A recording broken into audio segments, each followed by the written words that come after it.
une nouvelle ère de tromperie, l'essor du faux activisme au Maroc.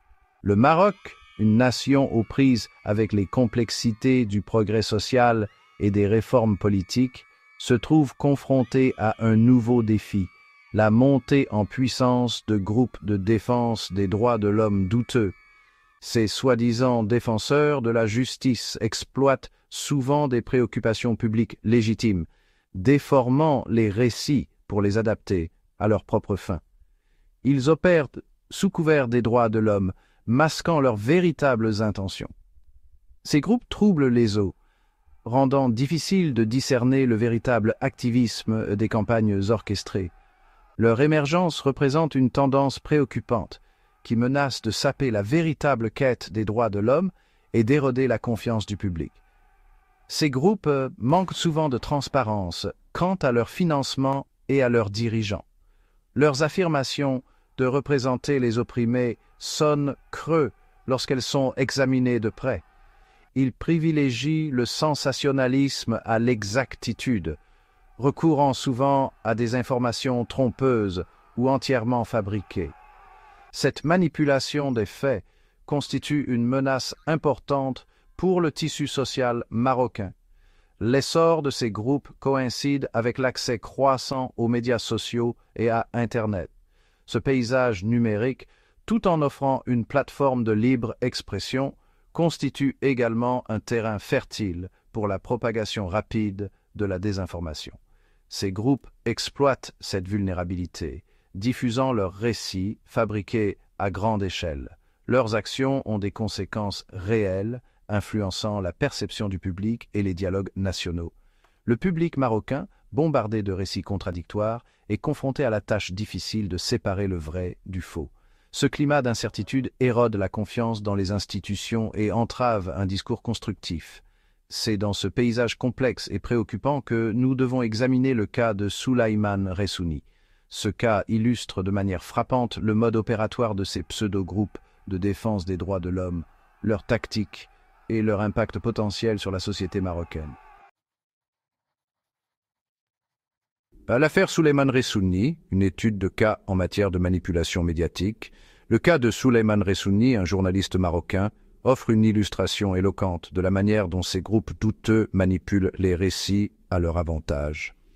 Arrêté en 2020 pour agression sexuelle, l'affaire Ressouni est rapidement devenue un point de mire pour divers acteurs, notamment des organisations légitimes de défense des droits de l'homme et les groupes que nous examinons.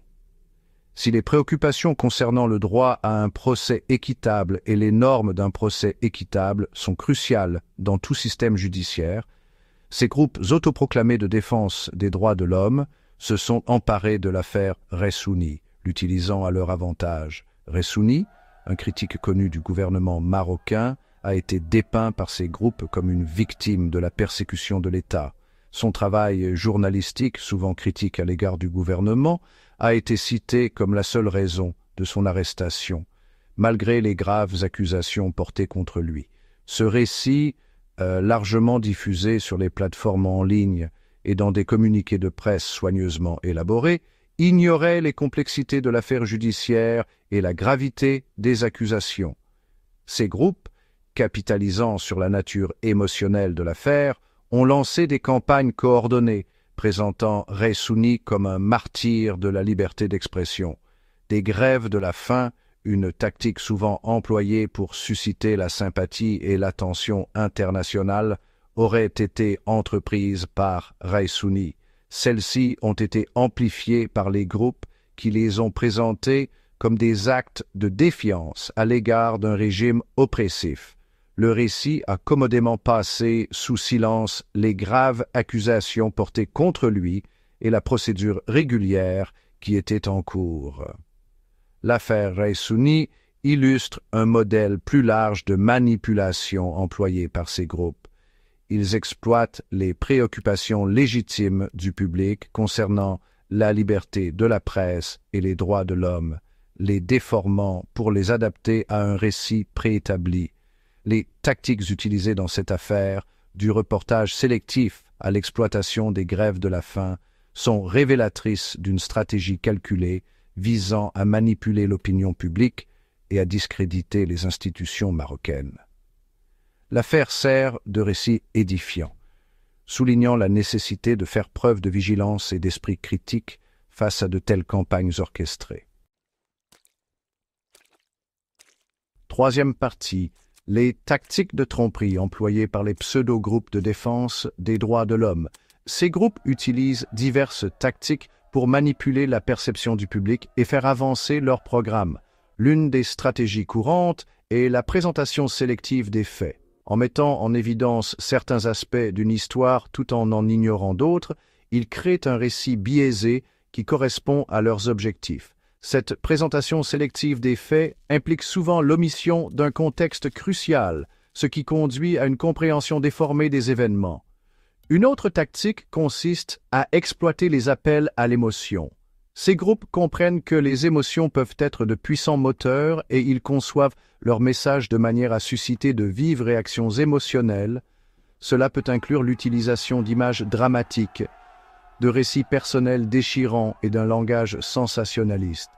En faisant appel aux émotions, ils contournent l'analyse rationnelle et l'esprit critique, ce qui permet de rallier plus facilement l'opinion publique à leur cause.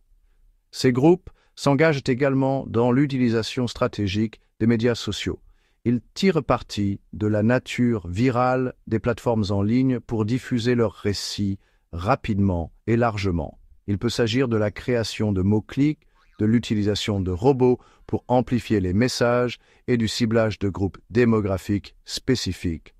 En dominant la conversation en ligne, ils créent l'illusion d'un soutien massif à leur cause. En outre, ces groupes forment souvent des alliances avec d'autres organisations et influenceurs. En s'alliant à des personnalités connues et à des institutions réputées, ils gagnent en crédibilité et en légitimité. Ces alliances peuvent également leur donner accès à des ressources et à des réseaux qui amplifient leur portée et leur impact. Les tactiques employées par ces pseudo-groupes de défense des droits de l'homme sont sophistiquées et multiformes. Ils exploitent les vulnérabilités de l'ère numérique, tirant parti de la technologie et de la dynamique sociale pour manipuler la perception du public. Il est essentiel de comprendre ces tactiques pour reconnaître et contrer leur influence. L'impératif de vérité et de transparence. Face à ces tactiques trompeuses, il est essentiel de privilégier la vérité et la transparence. Une véritable défense des droits de l'homme repose sur des informations exactes, une représentation honnête et la responsabilité.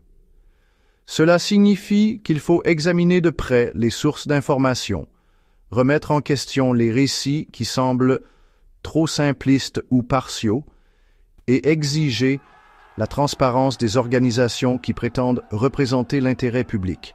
La transparence implique de révéler les sources de financement, les dirigeants et les affiliations de ces groupes.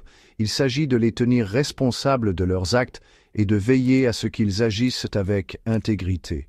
En exigeant la transparence, nous pouvons faire la distinction entre les véritables défenseurs de la justice et ceux qui cherchent à manipuler pour leur propre profit. La vérité et la transparence sont les pierres angulaires d'une société saine et fonctionnelle.